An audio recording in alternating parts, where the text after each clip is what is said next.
You stand in the shadows of the Palacio Real, Madrid's magnificent royal palace, on a humid September morning in 1833.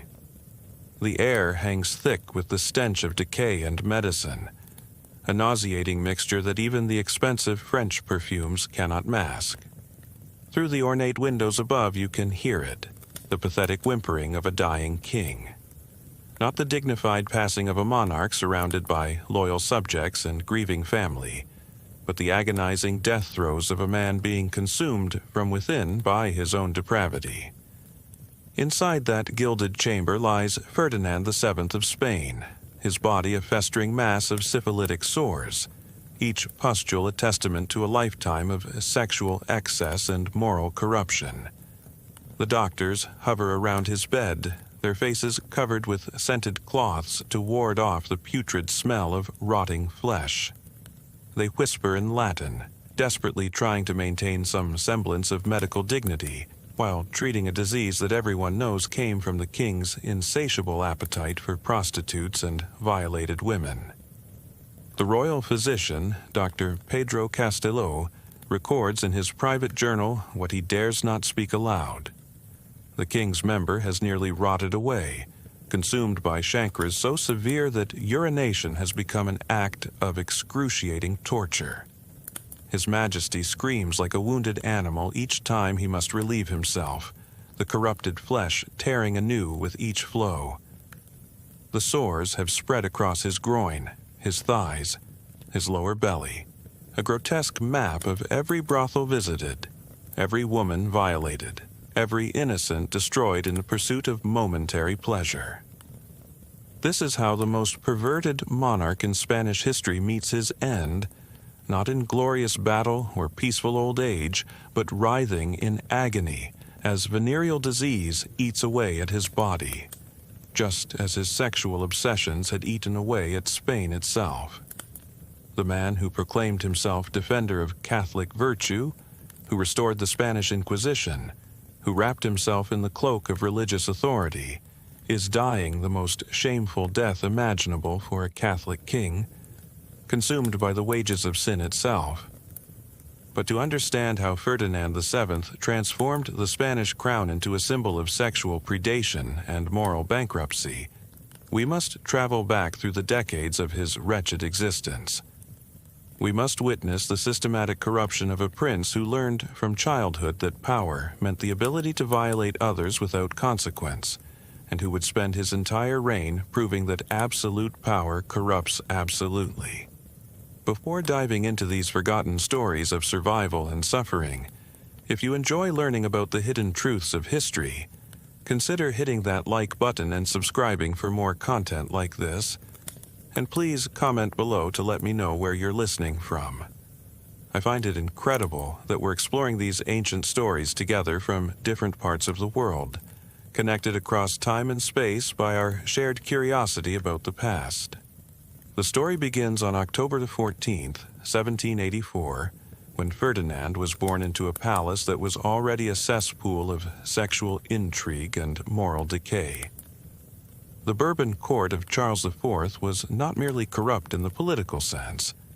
It was a place where adultery was conducted openly, where the queen's lovers held more power than legitimate ministers, and where a child's earliest memories would be shaped by witnessing acts that should have remained hidden behind bedroom doors.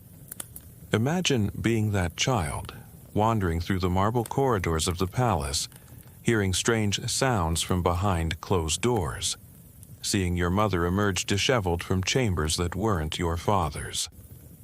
Ferdinand's mother, Maria Luisa of Parma, was a woman whose sexual appetites were legendary even by the libertine standards of 18th century European courts. Her affair with Manuel Godoy, a low-born guards officer who rose to become Spain's de facto ruler through the Queen's bed, was conducted with such brazen openness that foreign ambassadors wrote the shocked reports back to their own courts.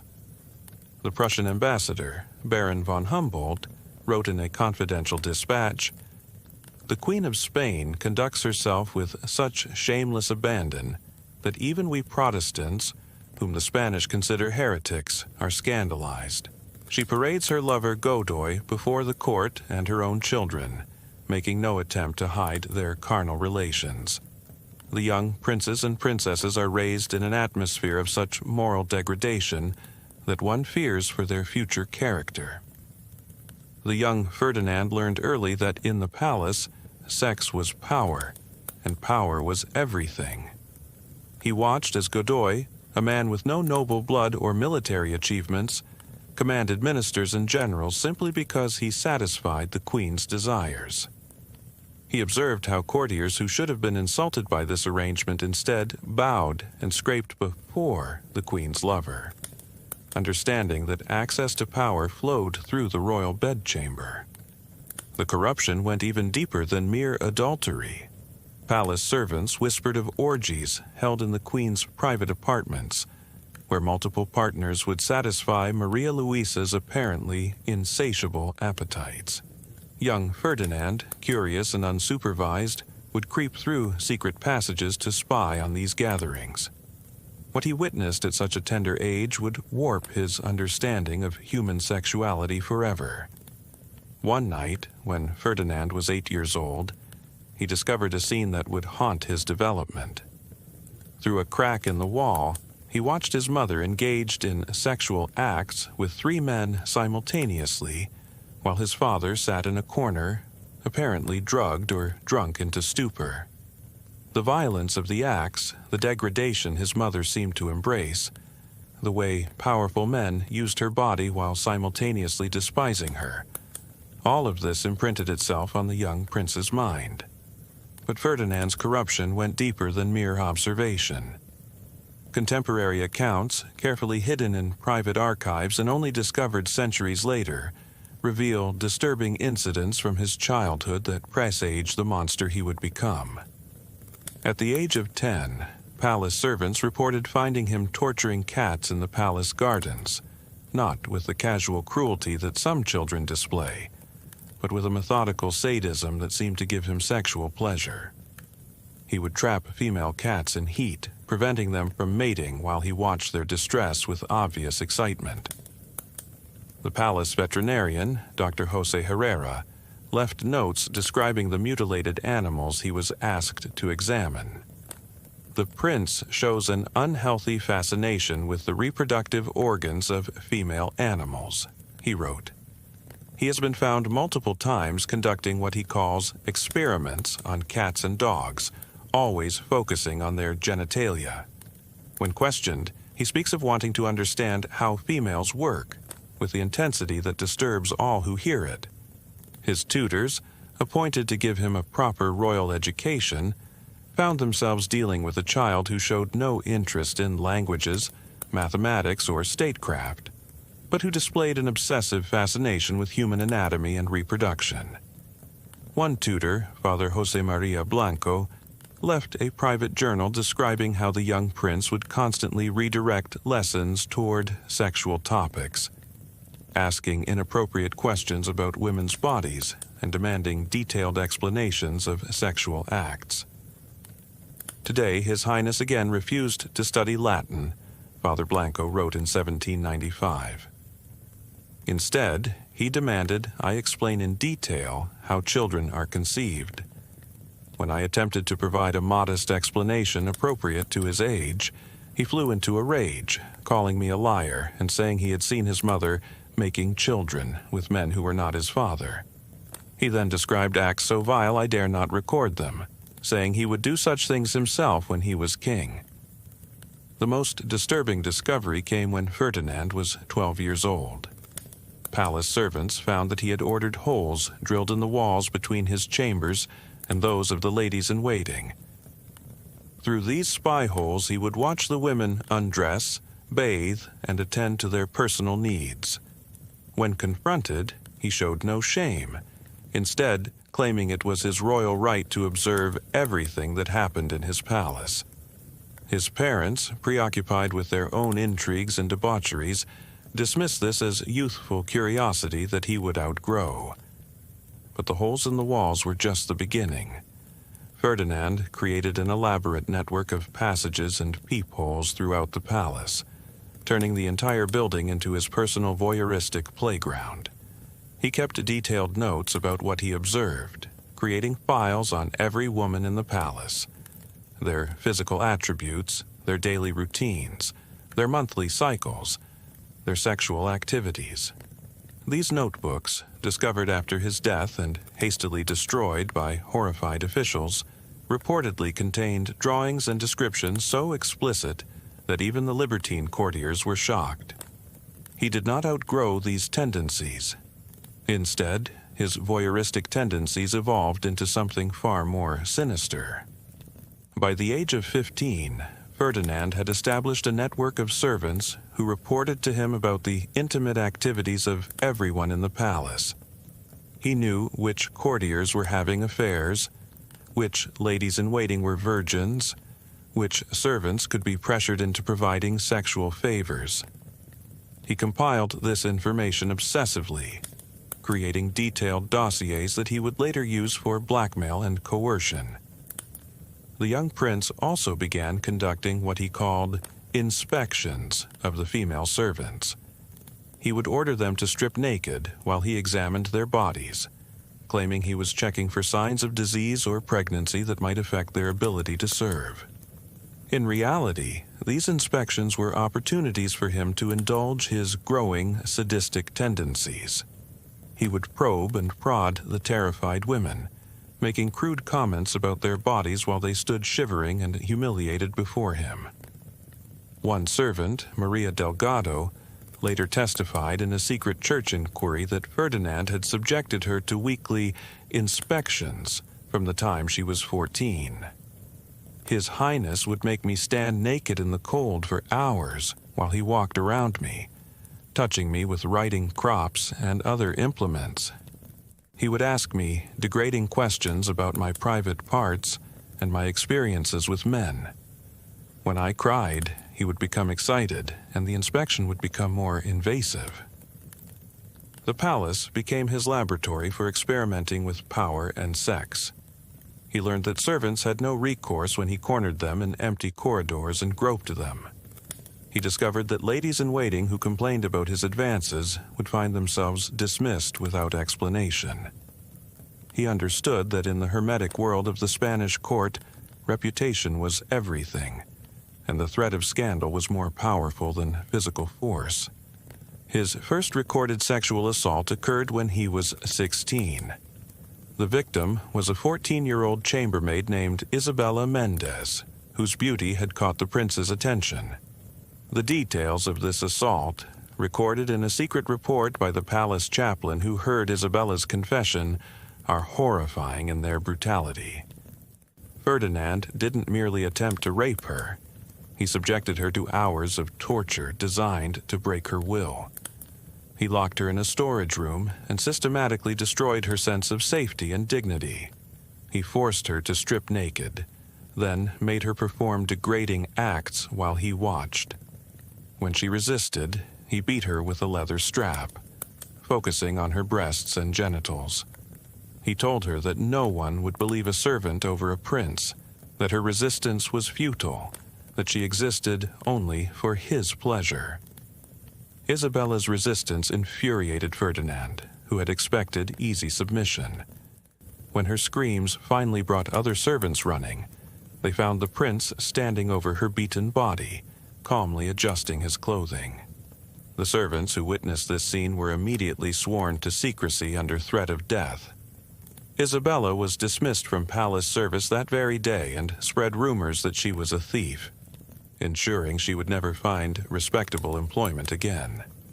The palace guard captain, Don Alfonso Martinez, wrote in his private memoirs about the aftermath of this incident. The young prince showed no remorse for his actions.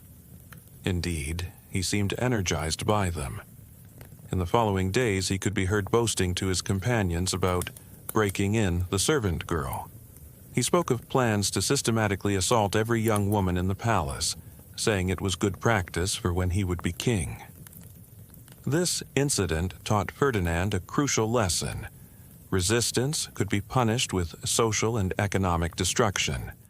From then on, he refined his techniques of coercion, learning to identify vulnerable women who couldn't afford to refuse him.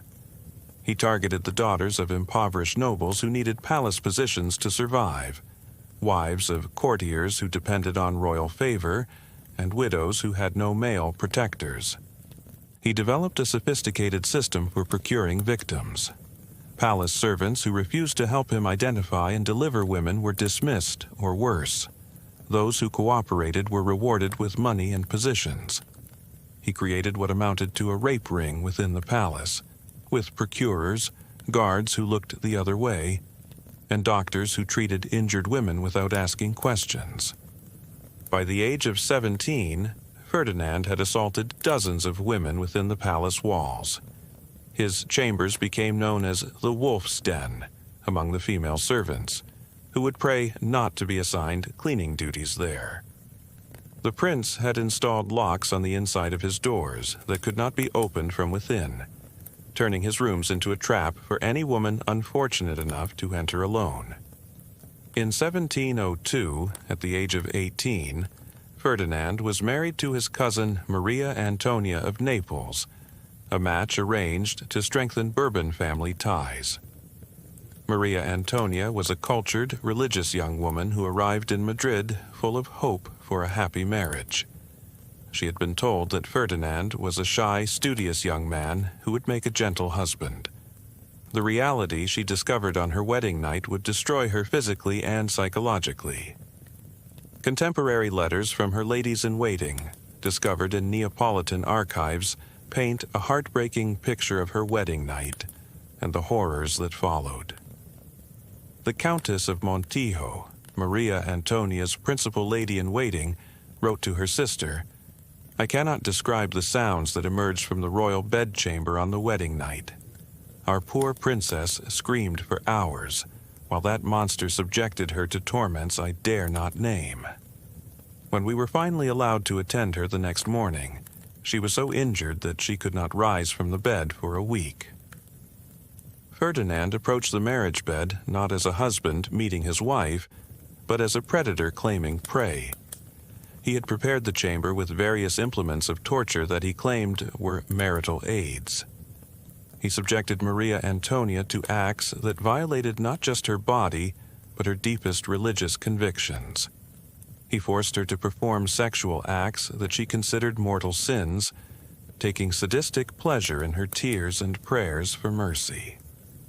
The young queen's personal physician, Dr. Antonio Solano, left coded notes about her injuries.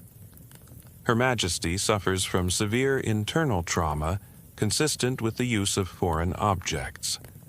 There is extensive bruising on her thighs, breasts, and neck. She exhibits signs of what appears to be bite wounds in intimate areas.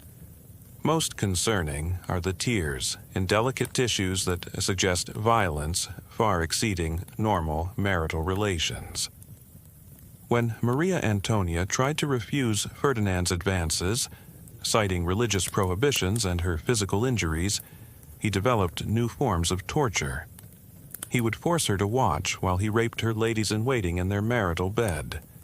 He brought prostitutes infected with disease into the royal chambers and commanded Maria Antonia to observe their activities.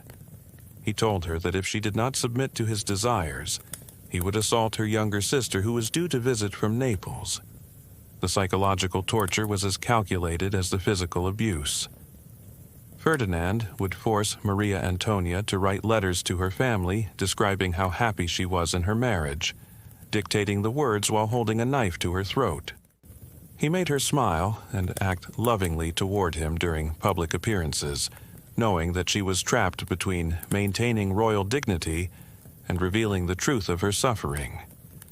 The young queen's ladies-in-waiting reported finding her in states of severe distress, sometimes unable to leave her bed for days after particularly brutal encounters with her husband.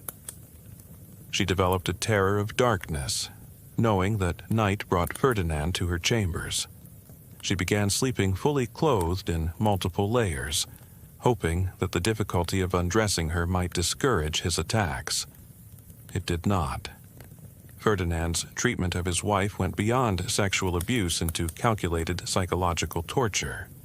He would force her to watch while he had sex with her ladies-in-waiting, making her hold candles to provide better lighting for his activities. He brought prostitutes into the royal bedchamber and commanded Maria Antonia to observe and learn from them. When she closed her eyes or turned away, he would strike her and threaten worse punishments. One particularly horrific incident, recorded in the private papers of Father Diego Sanchez, Maria Antonia's confessor, involved Ferdinand forcing the queen to participate in a mock religious ceremony. He dressed himself as a priest and commanded her to confess her sexual sins to him in explicit detail. When she refused, he stripped her naked and conducted a parody of an exorcism, claiming he was driving out the demons of frigidity. The blasphemy of this act, combined with the physical violence, left Maria Antonia in a state of complete psychological collapse. The court physician, Dr. Manuel Fernandez Varela, left carefully coded notes about the queen's physical condition. He documented injuries consistent with sexual violence, bruising, tearing, and infections that he diplomatically attributed to marital excess. His private papers, discovered centuries later, revealed his horror at what he was seeing and his helplessness to intervene. He prescribed soothing baths and healing ointments, knowing they could only treat the symptoms of abuse that would continue night after night. "I have served 3 queens," Dr. Varela wrote, "but never have I seen such systematic destruction of a woman's body and spirit. Her Majesty ages a year for every month she spends in that monster's bed. She has confided in me that she prays nightly for death, seeing it as the only escape from her torments. I fear her prayers may soon be answered, as her body cannot endure much more of this abuse." Maria Antonia sought refuge in religious devotion, spending hours in the palace chapel praying for deliverance. But Ferdinand, in his cruelty, corrupted even this solace. He began demanding that she perform sexual acts in the chapel itself, on the altar, defiling the sacred space in ways that shattered her faith. He told her that as king, he was God's representative on earth, and therefore anything he commanded was God's will. The chapel incidents became increasingly elaborate and blasphemous. Ferdinand would force Maria Antonia to strip naked before the altar, then subject her to sexual assaults while reciting perverted versions of prayers. He would use sacred objects, crucifixes, chalices, prayer books, as instruments of torture, all while claiming he was purifying her through suffering. These acts of sacrilege were so extreme that even the palace priests, men who had turned a blind eye to many royal excesses, began to express private concerns. Father Luis Mendoza, the palace's senior chaplain, wrote to his bishop, "I fear for my immortal soul for remaining silent about what occurs in God's house. The king commits acts of such blasphemy that I believe the very stones of the chapel weep. The queen is subjected to torments that would make the martyrs themselves cry out for mercy. Yet I am powerless to intervene, knowing that to speak would mean my death and change nothing." The psychological damage was as severe as the physical abuse. Maria Antonia began showing signs of what modern psychology would recognize as severe PTSD. She startled at sudden movements, couldn't bear to be touched even by her own ladies-in-waiting, and experienced night terrors that left her screaming in languages no one could understand. She stopped eating regularly, her weight dropping dramatically as her body seemed to waste away from within. By 1806, after 4 years of marriage, Maria Antonia was a shadow of the vibrant young woman who had arrived in Madrid. Portraits from this period show a woman aged far beyond her 21 years, with hollow eyes that seem to look through the viewer into some private hell. Court observers noted her tendency to flinch whenever Ferdinand entered a room, her hands trembling as she curtsied to her tormentor. Her death on May 21, 1806, was officially attributed to tuberculosis, but whispers throughout the court suggested darker causes. Some believed she had been poisoned, either by Ferdinand himself or on his orders. Others thought she had found a way to poison herself, choosing death over continued torture. Her confessor, Father Antonio Sanchez, broke the seal of confession years later to reveal that she had repeatedly expressed the wish to die, saying that hell itself could not be worse than her marriage bed. The final weeks of Maria Antonia's life were documented by her lady-in-waiting, Doña Carmen de Silva, whose secret diary was discovered in the 1920s. Our poor queen grows weaker by the day, yet the monster continues his assaults upon her failing body. Last night, he forced himself upon her even as she vomited blood, claiming his marital rights superseded her illness. She whispered to me afterward that she welcomed death, that soon she would be beyond his reach forever. Ferdinand's reaction to his wife's death revealed the depth of his depravity. He showed no grief, no remorse, not even the pretense of mourning expected of a widowed king. Instead, he celebrated his freedom, immediately beginning the search for new victims. He hosted a series of debauched parties in the very rooms where Maria Antonia had suffered, as if her death had removed an inconvenient obstacle to his pleasures. The year 1808 brought the Napoleonic invasion of Spain, a moment that should have united the country against a foreign enemy. But Ferdinand saw in the crisis only an opportunity for personal gain. The mutiny of Aranjuez, which forced his father Charles IV to abdicate, revealed Ferdinand's true character to those who still harbored illusions about their prince. Instead of rallying Spanish resistance against the French invaders, Ferdinand's first act was to secure his own position through negotiations with Napoleon. But even before meeting with the French emperor, Ferdinand took time to indulge his sexual appetites, viewing the chaos of invasion as an opportunity to assault women without consequence. During the confusion of the abdication crisis, Ferdinand ordered his guards to round up the wives and daughters of liberal politicians who had opposed him. These women were brought to the palace and subjected to what Ferdinand called loyalty tests. In reality, they were systematically raped by the new king and his supporters as punishment for their families' political positions. One victim, Doña Isabel Moreno, wife of a liberal deputy, later testified in a secret church inquiry, "They brought us to the palace in carriages with covered windows. We were told our husbands had been arrested for treason, and only the king's mercy could save them." Ferdinand was waiting in a chamber hung with red silk. He told us we must prove our family's loyalty through absolute submission to his will. What followed was hours of the most degrading torture imaginable. The meeting at Bayonne between Ferdinand and the French emperor became one of the most shameful episodes in Spanish royal history. French witnesses, including Napoleon's personal secretary, described Ferdinand's behavior with undisguised contempt. But what these official accounts omitted were Ferdinand's attempts to curry favor with the French by offering them Spanish women. Count Murat, Napoleon's brother-in-law, wrote in his private memoirs, "The Spanish king, whom we already despised for his cowardice, managed to disgust us further by offering to procure women for our pleasure. He boasted of his ability to deliver virgins from convents, wives of Spanish nobles, even his own female relatives if it would please the emperor." Napoleon was so repulsed that he ordered Ferdinand kept under strict guard, fearing what depravities he might commit even in exile.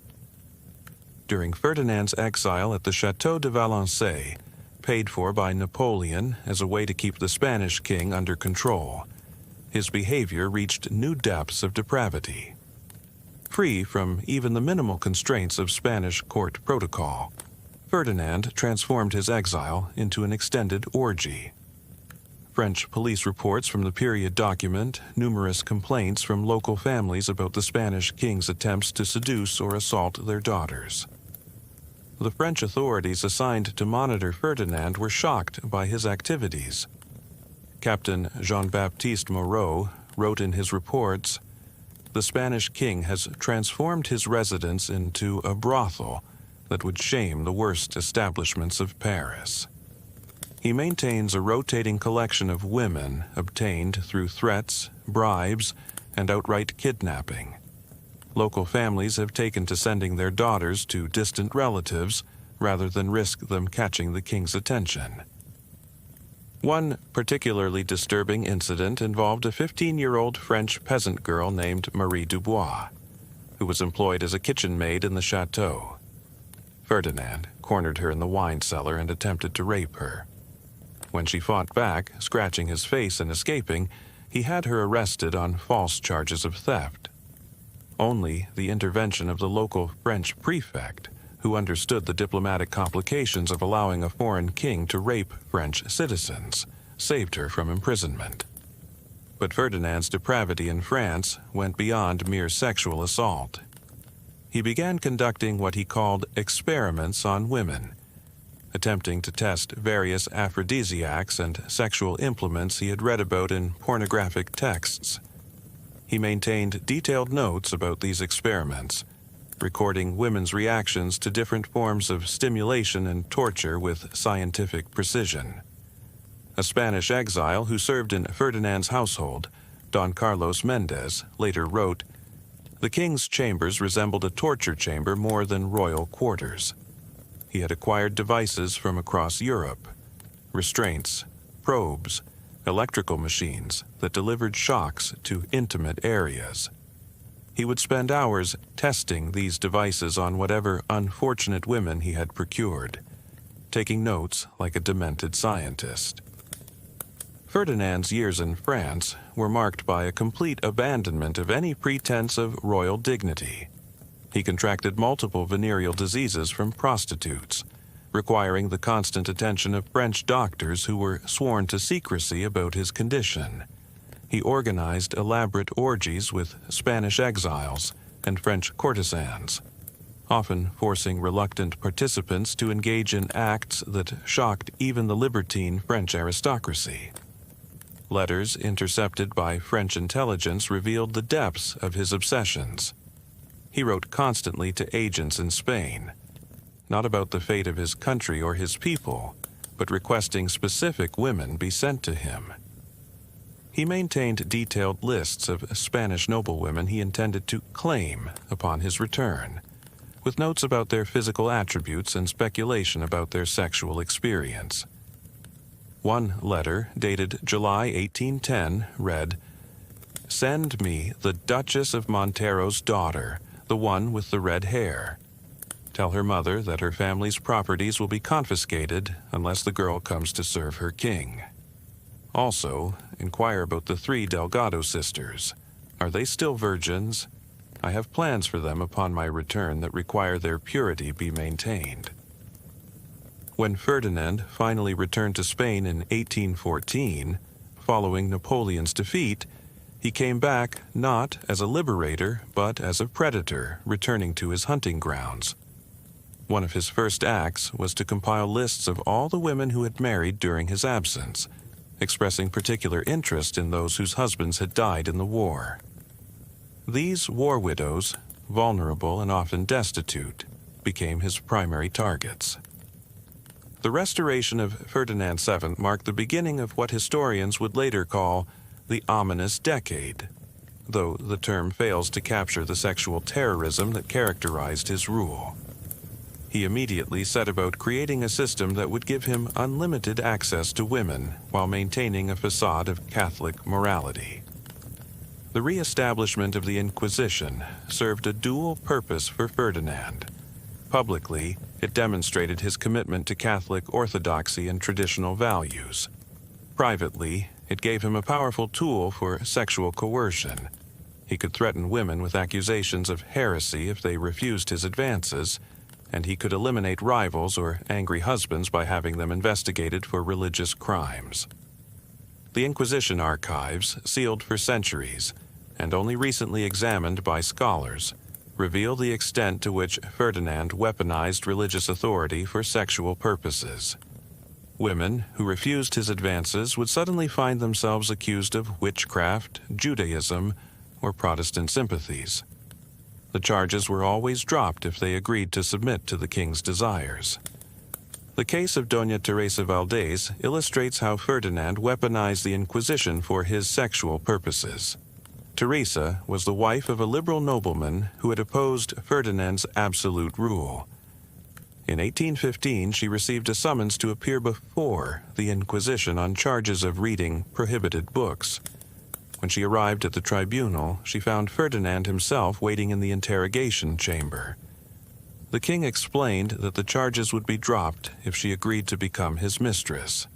When she refused, citing her marriage vows, Ferdinand had her stripped and tortured in his presence, claiming it was necessary to determine if she bore any devil's marks. The torture continued for hours, with Ferdinand personally directing the inquisitors on where to apply hot irons and pincers. The king seemed to derive sexual pleasure from watching my torment, Teresa later wrote in a secret account. He would order the torturer to pause so he could examine the wounds, touching them with his fingers while breathing heavily. When I finally agreed to submit to avoid further torture, he dismissed the inquisitors and raped me on the very table where I had been tortured. Teresa's husband, when he protested, was arrested on charges of heresy and died in prison under suspicious circumstances. His death was officially recorded as suicide, but fellow prisoners reported that he had been in good spirits the night before his body was found. Teresa herself disappeared shortly afterward, with rumors suggesting she had been confined to a convent controlled by Ferdinand's supporters. Ferdinand's second marriage in 1816 to Maria Isabel of Braganza represented a new phase in his sexual pathology. Having learned from his first marriage that broken wives could die inconveniently, he modified his approach with Maria Isabel. Instead of constant brutal assault, he subjected her to a carefully calculated campaign of sexual humiliation designed to break her spirit without quite destroying her body. Maria Isabel, only 19 years old when she married Ferdinand, had been warned by her Portuguese relatives about her future husband's nature. But nothing could have prepared her for the reality of life as Ferdinand's queen. He forced her to participate in elaborate sexual scenarios with multiple partners, making her watch while he violated her ladies-in-waiting, and requiring her to prepare other women for his pleasure. The king developed a particular obsession with corrupting Maria Isabel's innocence. He forced her to read pornographic materials aloud, to describe sexual acts in explicit detail, and to participate in the education of younger ladies-in-waiting. He seemed to derive as much pleasure from her humiliation and degradation as from any physical act. One incident, recorded by Maria Isabel's Portuguese lady-in-waiting, Dona Joaquina Mendes, involved Ferdinand forcing the queen to preside over what he called a court of love. Young women seeking positions at court were required to demonstrate their qualifications by performing sexual acts while Maria Isabel watched and provided commentary. The queen was forced to rate their performances and recommend which ones should be granted positions. Our poor queen wept throughout these horrible sessions, Dona Joaquina wrote. The king would stand behind her, forcing her to keep her eyes open, whispering vile things in her ear. If she showed any sign of compassion for the victims, he would punish both her and them. She learned to maintain a mask of indifference even as her soul died within her. The court became a hunting ground where no woman was safe. Ferdinand institutionalized a system of sexual tribute, where advancement at court required offering female family members for his pleasure. Ministers understood that their careers depended not on their competence but on the beauty and availability of their wives and daughters. Military officers found that promotions came faster if they looked the other way, while the king pursued their spouses. Don Miguel Cervantes, a cavalry officer who later fled to France, described the system in his memoirs. Upon receiving my commission, I was privately informed that His Majesty had taken notice of my wife's beauty. I was told that cooperation would lead to rapid advancement, while resistance would result in assignment to the most dangerous posts in the colonies. When I expressed outrage, I was reminded that several officers who had opposed the king's desires had died in accidents during training exercises. The queen's household was transformed into what can only be described as a royal brothel. Ladies-in-waiting were selected not for their noble birth or accomplishments, but for their physical attractiveness and presumed sexual availability. They lived in constant fear, never knowing when they might be summoned to the king's chambers or commanded to participate in one of his elaborate orgies. Ferdinand created different categories of sexual servants within the palace. There were the angels, young virgins reserved for special occasions; the demons, experienced women trained in various sexual techniques; the penitents, women being punished for resistance who were subjected to public humiliation; and the teachers, older women forced to instruct younger victims in how to please the king. Each category had its own quarters, dress code, and duties. The angels wore white and were kept isolated to preserve their innocence until Ferdinand decided to claim them. The demons wore red and were available for regular use. The penitents wore rough gray cloth and were often displayed naked in cages as warnings to others. The teachers wore black and carried whips they were forced to use on reluctant pupils. One of the most horrific aspects of Ferdinand's reign was his systematic targeting of convents. Using his position as defender of the faith, he would conduct inspections of religious houses, claiming to ensure their spiritual purity. In reality, these visits were opportunities to assault nuns who had taken vows of chastity. He particularly enjoyed forcing these religious women to break their vows, seeing it as the ultimate demonstration of his power over both body and soul. Sister Maria de la Concepcion, a nun at the convent of the Descalzas Reales in Madrid, left a secret account of one such inspection that survived hidden in the convent walls for over a century. The king arrived with great ceremony, dismissing our mother superior, and declaring he must interview each sister privately to test our faith.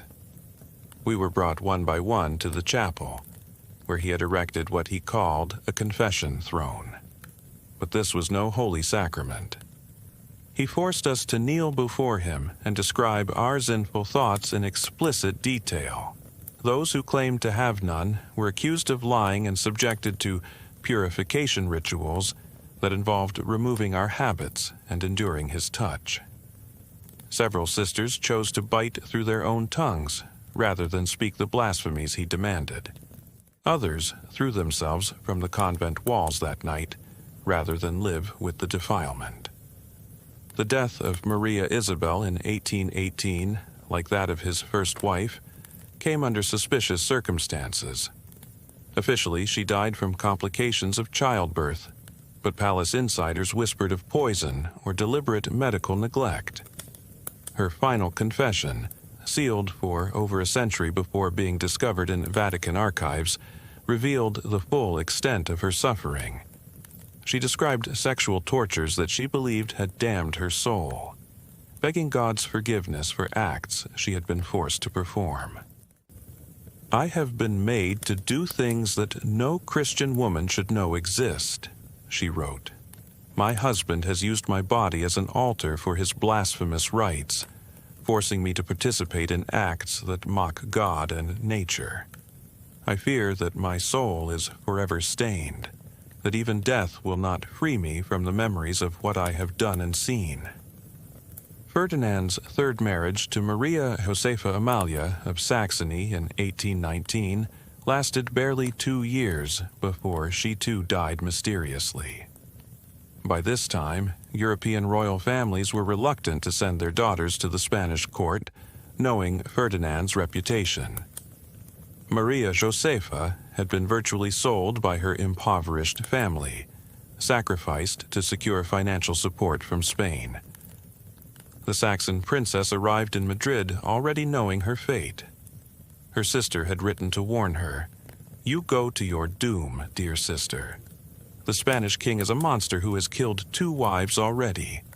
Prepare yourself for horrors beyond imagination, and pray that God grants you a swift death rather than the lingering torture he prefers." The pattern repeated itself with horrifying predictability. The young queen was subjected to increasingly extreme sexual abuse, forced to participate in orgies and used as bait to lure other women into Ferdinand's web. But Maria Josepha had prepared for her ordeal by studying poisons, and many believed she had slowly poisoned herself rather than endure years of torture. By the 1820s, Ferdinand's sexual criminality had become so blatant that even his supporters struggled to defend him. Liberal revolutionaries used his depravity as evidence of the monarchy's corruption, while conservative Catholics found themselves in the impossible position of defending a king whose private life violated every principle they claimed to uphold. The king's response to criticism was to become even more extreme in his behavior. He began holding public demonstrations where he would sexually humiliate women in front of large audiences, claiming these were examples of royal justice. Women accused of adultery would be stripped naked and forced to perform sexual acts with multiple partners while Ferdinand provided commentary on their crimes.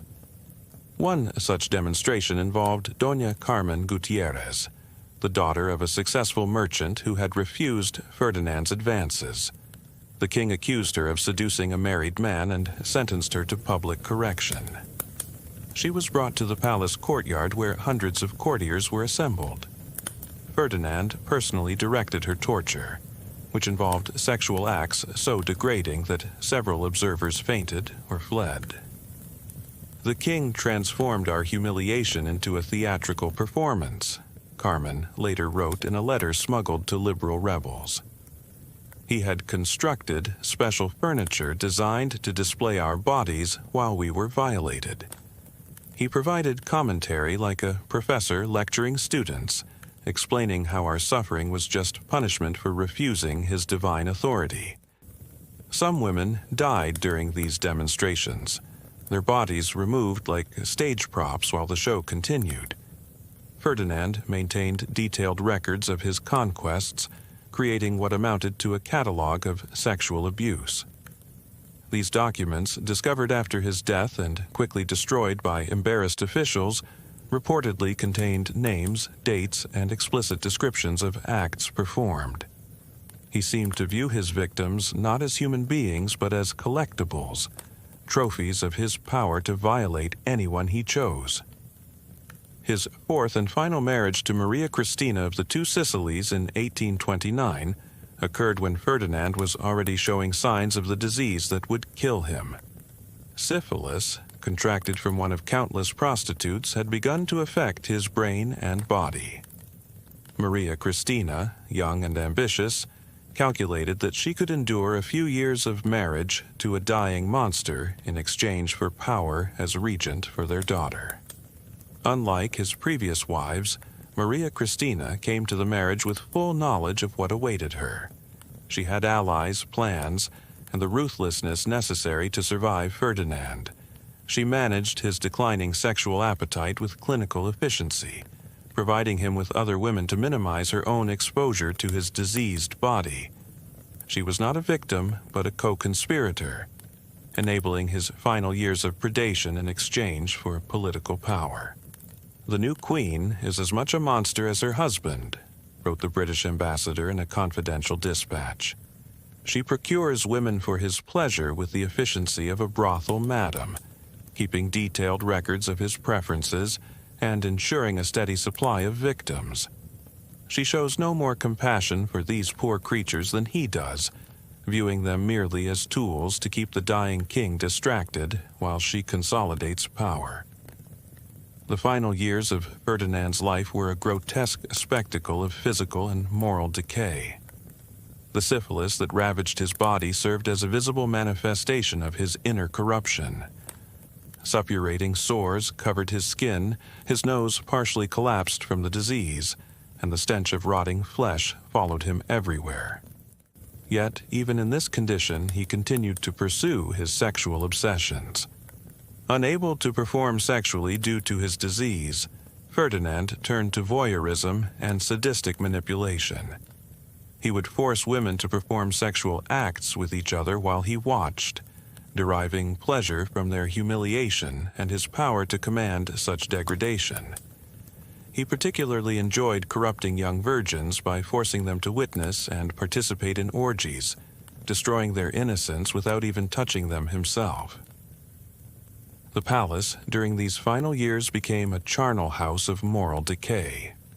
Courtiers who had spent decades enabling Ferdinand's crimes now found themselves trapped in a dying court where the king's madness grew daily. Some attempted to protect their female relatives by sending them to convents or distant estates, but Ferdinand's reach was long, and his memory for perceived slights was undiminished by disease. One courtier, the Marquis of Salamanca, attempted to secretly evacuate his daughter from Madrid when Ferdinand expressed interest in her. The king discovered the plan and had the entire family arrested. The Marquis was forced to watch while his daughter was violated by palace guards. Then Ferdinand had both father and daughter executed for treason, displaying their bodies as a warning to others who might try to protect their families. As September 1833 approached, Ferdinand's condition deteriorated rapidly. The syphilis had progressed to its tertiary stage, affecting his brain and causing periods of dementia interspersed with moments of terrible clarity. During his lucid periods, he would rage against his failing body, demanding that doctors restore his sexual capacity, threatening them with execution when they failed. Dr. Lorenzo Hernandez, one of the physicians attending Ferdinand in his final days, kept a secret journal that provides horrifying insights into the king's last months. His Majesty's member has almost completely rotted away, consumed by chancres and gangrene. The smell is so overwhelming that we must burn incense constantly and wear cloths soaked in perfume across our faces. Yet still he demands we find ways to restore his virility, screaming that he has women yet to violate. The final weeks were a descent into hell that seemed fitting for a man who had created hell on earth for so many others. His body became a mass of putrefying sores that no amount of perfume could disguise. Servants had to be forced at gunpoint to attend him, as the stench and sight of his rotting flesh caused even hardened palace staff to vomit. In his delirium, Ferdinand called out names, hundreds of names of women he had violated over the decades. Sometimes he would beg their forgiveness. Other times he would describe in graphic detail what he had done to them, reliving his crimes with obvious pleasure, even as his body disintegrated.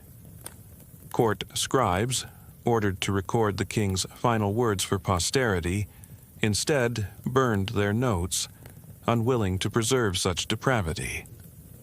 "He speaks of horrors beyond description," wrote Father Miguel Santander, brought to provide last rites. "He boasts of nuns defiled on altars, of virgins tortured until they begged for death, of wives forced to watch their daughters violated. He shows no repentance, only regret that his body fails him before he could commit more atrocities. I fear for my own soul having heard such confessions." The end came on September 29, 1833. Ferdinand VII, by the grace of God, King of Spain and the Indies, defender of the faith, died choking on his own putrid flesh as syphilitic lesions in his throat finally closed his airway. His final moments were spent gasping for air like a landed fish, his eyes bulging with terror as he realized that all his power, all his titles, all his victims couldn't save him from the consequences of his own depravity. There were no mourners at his bedside. Maria Cristina, his widow, waited in another room for confirmation of his death. already planning the regency that would follow. His daughter Isabella, only 3 years old, would inherit a throne forever stained by her father's crimes. The courtiers who had enabled his worst impulses now scrambled to distance themselves from his legacy, burning documents and denying knowledge of crimes they had facilitated.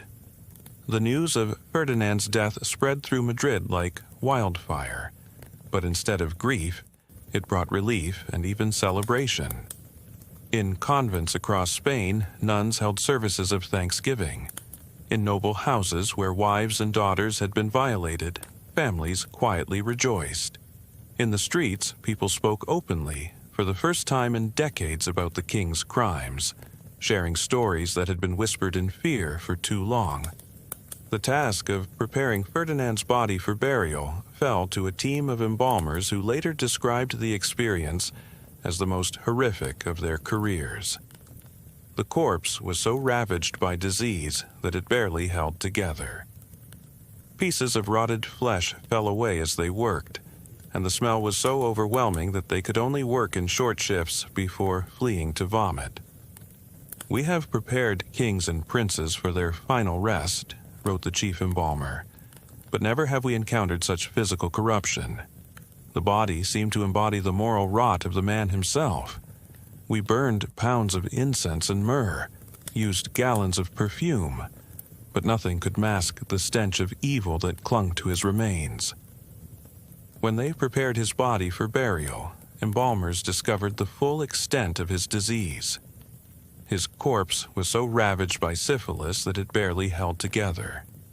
The official lying in state had to be canceled when it became clear that no amount of cosmetic preparation could make the corpse presentable.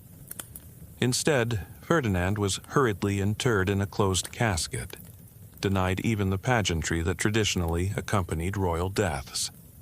The legacy of Ferdinand VII extended far beyond his physical death.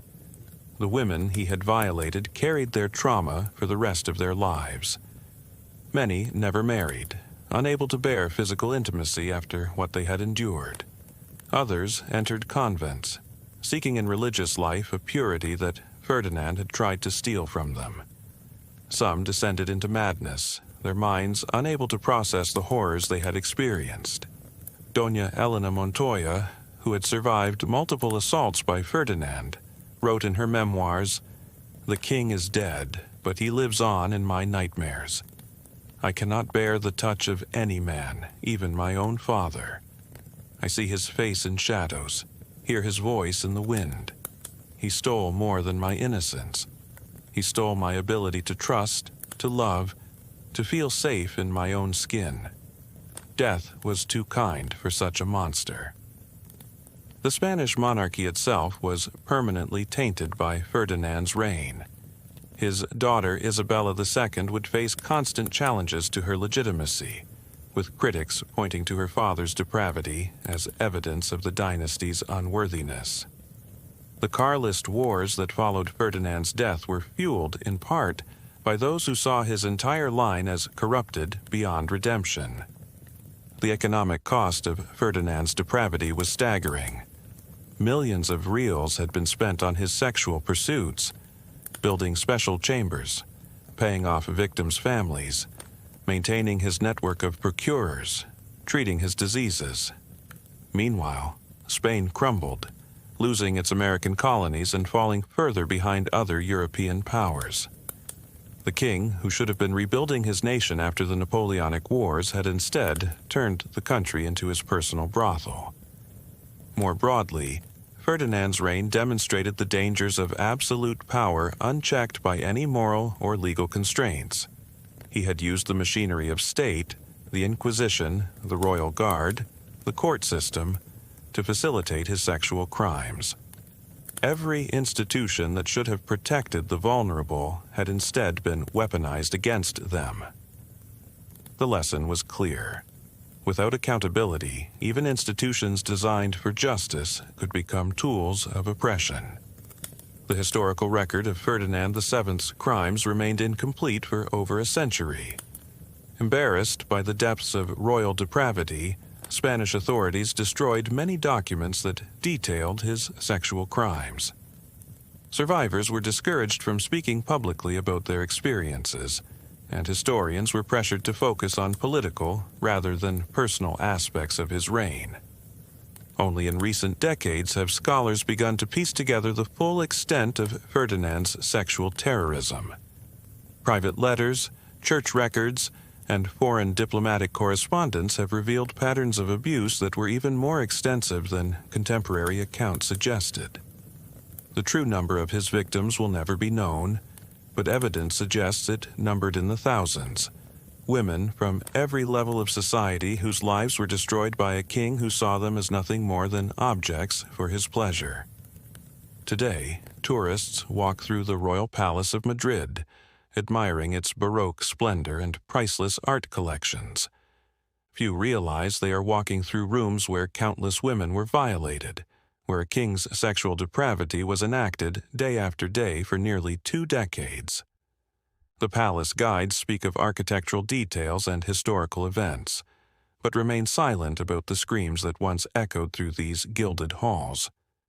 The portrait of Ferdinand VII that hangs in the palace shows a man in royal regalia, his face composed in regal dignity. There is no hint of the monster beneath the ermine robes, no suggestion of the thousands of lives he destroyed. This sanitized image represents our collective failure to fully acknowledge historical evil, our tendency to minimize the crimes of the powerful and forget the suffering of their victims.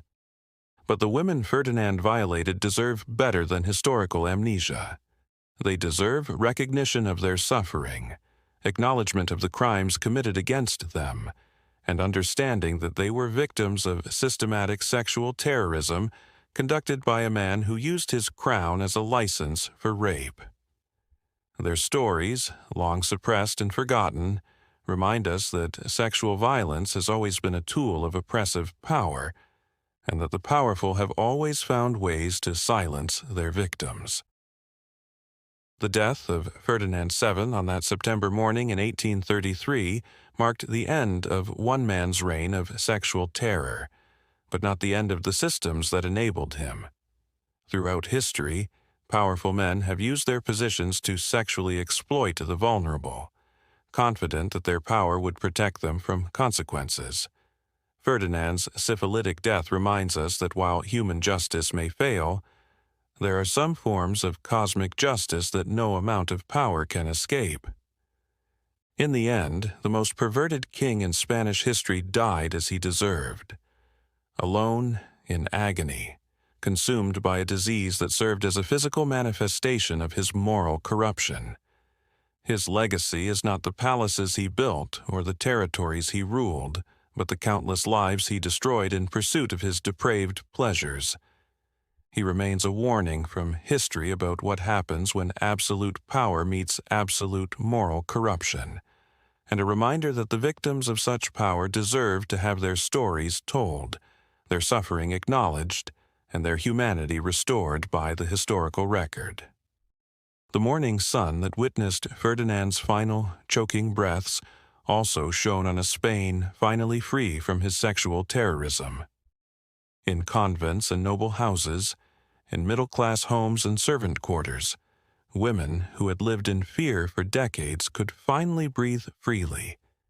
The monster was dead, and though the scars he left would last for generations, his victims could at least know that he would create no new ones. The most perverted king in Spanish history had finally been judged by a court from which there was no appeal, the court of natural consequences, where even kings must answer for their crimes.